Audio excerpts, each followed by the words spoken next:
All right, everybody, welcome back to another deep dive. Today we're going deep into The Dark Architect, unlocking the blueprint of existence. Oh, yeah, this one looks interesting. This one is definitely a little out there. Sounds a little intense. Yeah, it's a wild ride.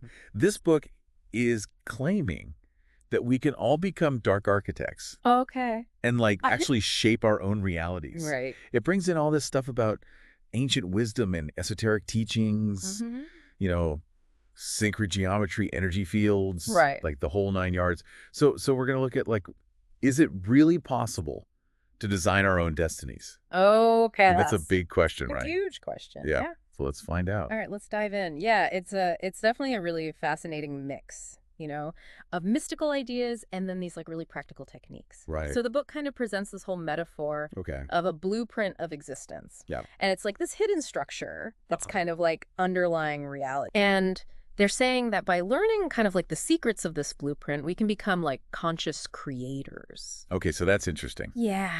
But what exactly is a dark architect in this context? It sounds kind of ominous. Right. Yeah. Think of it as someone who understands these fundamental principles of reality Yeah. and can actually use them to shape Yeah. their life, Mhm. consciously. So Right. it's about realizing that we're not just like passive observers just watching everything happen to us. We're actually like actively participating in Yeah. creating all of our experiences. Okay, that's a powerful idea. Yeah. But I got to be honest, I'm still a little skeptical. So Yeah. what are the building blocks of this blueprint of existence? Right. Well, the book dives into several like different layers to this blueprint. Okay. So first it talks about like sacred geometry. The idea that like certain shapes and proportions Wow. hold like this inherent power Hmm. and they can actually be used to influence energy fields. Mm-hmm. And then it also explores this concept of like astral blueprints. Astral blueprints. What's that? Yeah, these are like subtle energy templates that are shaping our physical reality. Whoa. Okay, so like a cosmic blueprint for our lives or something. Exactly. Yeah, it's suggesting that by like manipulating these blueprints, Okay. we can actually manifest our desires, enhance our intuition, even connect with higher dimensional guides. Wow. Okay, now you've got me interested. So if I were to actually master this whole dark architect thing, what kind of real world results could I expect to see? The book mentions things like enhanced intuition. What does that even look like in everyday life? Well, just imagine making decisions. But you've got this deep sense of knowing and effortlessly attracting like the right people and opportunities, just having this heightened sense of awareness and synchronicity. The book's suggesting that's the potential of like a finely tuned intuition. That sounds pretty incredible. But it also kind of makes me wonder, with all this talk about, manipulating reality and shaping destinies, Yeah. is there a flip side to all this power? Right. That's a really important question to consider.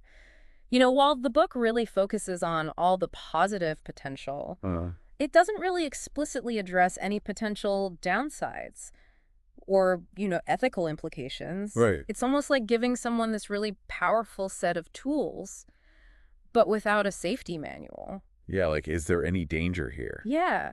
It raises the question of responsibility. Like, how do we make sure these tools are being used wisely? That's a really good point. Yeah, It's all very exciting, but it's also a little bit daunting, to be honest with you. sure. How much of this is actually grounded in, reality? Yeah. Like a lot of these concepts, they come from these esoteric traditions that might not have mainstream scientific backing. Absolutely. It's super important to approach this with like a really discerning mind. Uh-huh. Not everything in the book may resonate with you, and that's totally okay. Right. Critical thinking is essential here. Yeah. The book actually encourages you to like Yeah. test these ideas, experiment, and just see what works for you.